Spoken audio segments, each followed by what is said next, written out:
Uy, mga kaikot. As you can see po, naka-araw ngayon, no? Naka-araw. Ano pa gagawin natin pag naka-araw? Di gala natin itong bata na to. Break in. Let's go. So what's up sa inyo mga kaikot? So ulitin na lang natin yung intro natin. So for today, kung last time is pinag-usapan natin kung bakit ako nag-Lexi 155, this time naman mga kaikot is pag-usapan natin yung mga dislike ko dito sa motor na to. And to give you a reason kung bakit hindi ka dapat mag-Lexi 155. So mga kaikot, magra-rides lang tayo dito sa malapit. Ikot lang tayo dito sa amin. Originally mga kaikot, share ko lang is talagang mag-a-Aulodam tayo ngayon. Isa to is yung Aulodam guys, yung masisearch nyo sa Google is isa siya sa mga spot dito sa, di ba? Na masarap pagbaykan at saka pagmotoran. At saka tamang-tama yung twisties doon. Malapit siya sa Tanawan kung familiar ka or yung mga taga dito sa Nueva Ecija. Ngayon is ibang araw na lang tayo mag-Aulodam and i-rides ko na lang tong si Lexi. So mabalik tayo mga kaikot sa ating topic for today's video. No?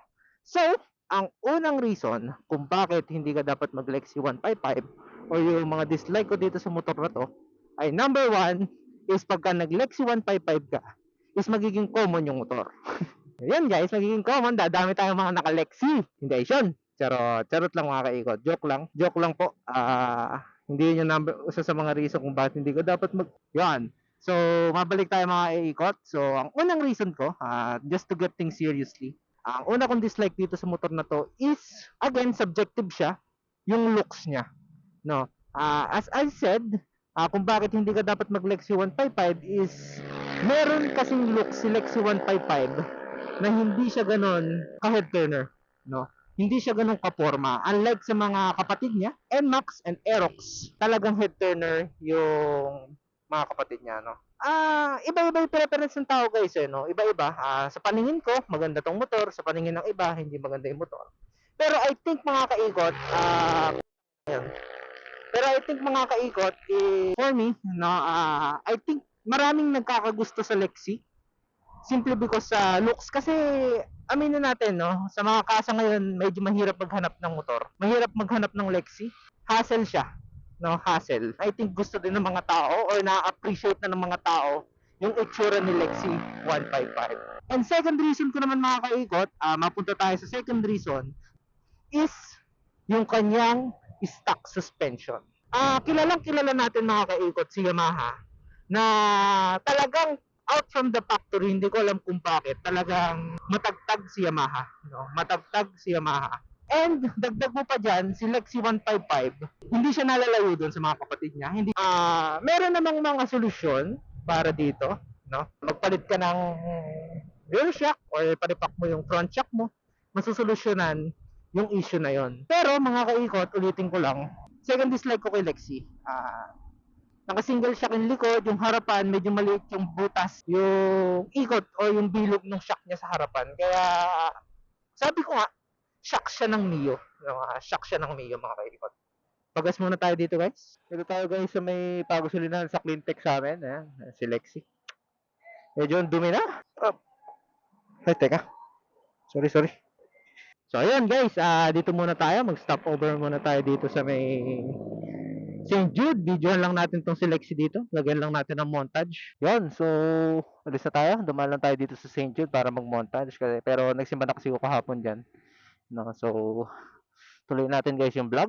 Pero, sibat na ulit. Biyahe na tayo. Uy, salamat po. Wala na masyado nagdadaan. Yun. So, mabalik tayo mga kaikot sa ating topic. No? So, ang third reason ko kung bakit hindi ka dapat mag-Lexi 155 o yung dislikes ko dito, yung pangatlong dislike ko dito sa motor na to is yung kanyang gas tank. Yes, yung kanyang gas tank is 4.2 liters. Maliit siya para sa kanyang displacement. Kasi compare sa mga competitors niya at saka sa mga kapatid niyang motor, malalaki gas tank kasi nila Aerox at saka nila NMAX. No? Nasa 7 liters, 8 liters siya. At syempre yung competitor niya na si Honda Click 160, hamak laki ng gas tank sa kanya. Pero, as I said, no, mga kaikot, meron pros and cons yung pagkakaroon ng maliit na gas tank. Kasi, pag maliit ang gas tank mo, as you can see, nagpagas tayo ngayon, madali siyang i-full tank, no? Hindi mabigat sa bulsa pagka pinu-full tank si Lexi 155. Kasi ngayon, nagpagas na ako ng 120 pesos, full tank na siya. Ayun, no? Full tank na yung motor. Unlike sa mga malalaki gas tank, kailangan pa ng 200 plus, 300 plus para ma-full tank yung motor. Pero as I said, meron din namang cons yan, no? Pagka maliit yung gas tank mo, mas madalas kang magpapagas, syempre. As I said nga mga kaikot, naka 155 tayo at kilala natin si Yamaha na medyo matakaw sa kurudo, matakaw sa gasolina. Ang ending talaga nito, medyo kumpara sa iba, mas malakas siyang kumonsumo ng gas at saka feeling mo matakaw sa gas yung motor, no? Pero ako mga kaikot, galing ako sa Raider 155, Raider 155, Raider 150 carb. Si Raider mga kaikot is talagang maliit ang gasolina at malakas ang gas. Malakas siya sa gas. Pero nakakaya na naman, no? Na ma-manage ko naman siya. Wala namang problema sa akin. Pero I think maraming nagde-dislike talaga sa gas tank nitong si Lexi 155. So, yun. Nasabi ko naman na yung pros and cons ng gas tank. Lipat na tayo sa next topic natin kay Lexi 155. So, fourth reason kung bakit hindi ka dapat mag-Lexi 155 is, ito yung fourth dislike ko sa kanya, maliit yung kanyang compartment. Compare again sa mga competitors niya, compare sa mga kapatid niya, talagang maliit yung compartment ni Lexi 155. No? Nagkulang siya sa lalim, pero yung luwang okay lang yung luwang niya mga kaikot no? Maluwang naman yung compartment ni Lexi 155, malaki bilog. Pero yung lalim talaga ni Lexi is, kinulang talaga sa lalim yung compartment niya. Nakakita ko ng compartment nila Honda Click, nila PCX, nila NMAX, talagang mga bulldog yung mga compartment nun. Pero itong si Lexi, medyo maliit siya. Pero I think, sabi siguro ni Yamaha na kung bakit maliit lang ang compartment na nilagay ni Yamaha, kasi meron naman daw siguro gulay board. Kaya maliit yung compartment niyang nilagay. Pero for me, that's not a reason. Dapat medyo nilakihan na niya yung compartment ni Lexi ng konti. Dapat mas nilaliman pa or mas nilakihan. No? That's my fourth dislike dito sa Lexi 155. Yun! Traffic na naman dito. Ayoko na magkapan. Traffic yan for sure. Balik na tayo rito. Pero mga kaikot, may mga solusyon naman when it comes sa compartment. No? I-confirm ko na lang ulit ito sa aking Raider. No? Yung Raider ko, for 5 years, ginagamit ko siya. Wala yung compartment. Maliit yung gas tank. Kaya for me, no, pwede na sa akin itong compartment ni Lexi. No? Okay na siya sa akin. Pero sana, si Yamaha nilakihan lang ng konti o nilaliman lang sana ng konti. Pero as I said, bibilang ko naman itong mga kaikot ng top box pagkakuan and i-vlog na lang natin yan. So mapunta naman tayo guys mga kaikot sa kanyang fifth reason or my final reason or final dislike dito sa Lexi 155. At baka sakaling ito na yung reason kung bakit hindi ka kukuha ng Lexi 155 is dahil sa vibration. Yung vibration na kinukos ng makina that cause na mag-vibrate itong manubela pagka nakaupo ka, especially pag naka-minor, talagang ma-vibrate si Lexi. No? At saka si Lexi 155, yung makina, yung character ni Yamaha na yun, is talagang magaralgal si Yamaha gumawa ng makina.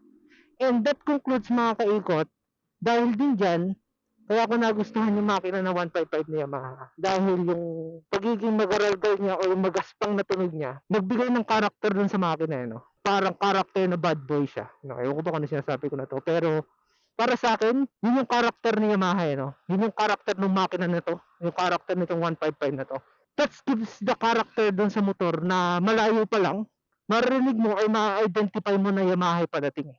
Dahil dun sa tunog ng makina niya. Kaya, sabi ko nga dun sa una kong video mga kaikot, kaya ako nagustuhan tong si Lexi dahil sa kanyang makina. Talagang na-fall in love ako sa makina ni Yamaha na 155. No? Talagang nagustuhan ko siya mga kaikot. Talagang, pero yun lang, sana katagalan mawala yung mga vibration nitong motor ko.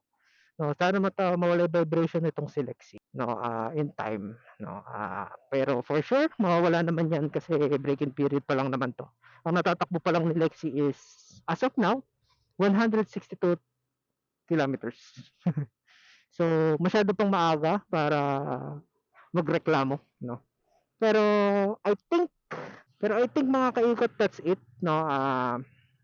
That's my final reason kung bakit hindi ka dapat mag Lexi 155 is dahil sa vibration ng motor. Pero minor issues lang naman siya. Minor issues lang yung mga sinasabi ko. Pero, sabi ko nga mga kaikot, I think yun lang ang yun lang yung 5 main reasons ko kung bakit hindi ko siya i-consider kung bibili pa lang ako. Pero dahil sa presyo ni Lexi, talagang na-compromise, no? Na-compromise yung mga pagkukulang ng motor, no? Na-compromise nung presyo niya talaga eh. Kasi below 100,000 kilometers. Meron lang siyang hindi magagandang factor, pero sabi ko nga, walang perfectong motor. Alam naman natin lahat na walang perfectong motor. Kaya, yun. So, I think that's it mga kaikot. Maraming salamat mga kaikot at umabot kayo dito hanggang sa dulo. Orange Mother out. Bye. Bye-bye!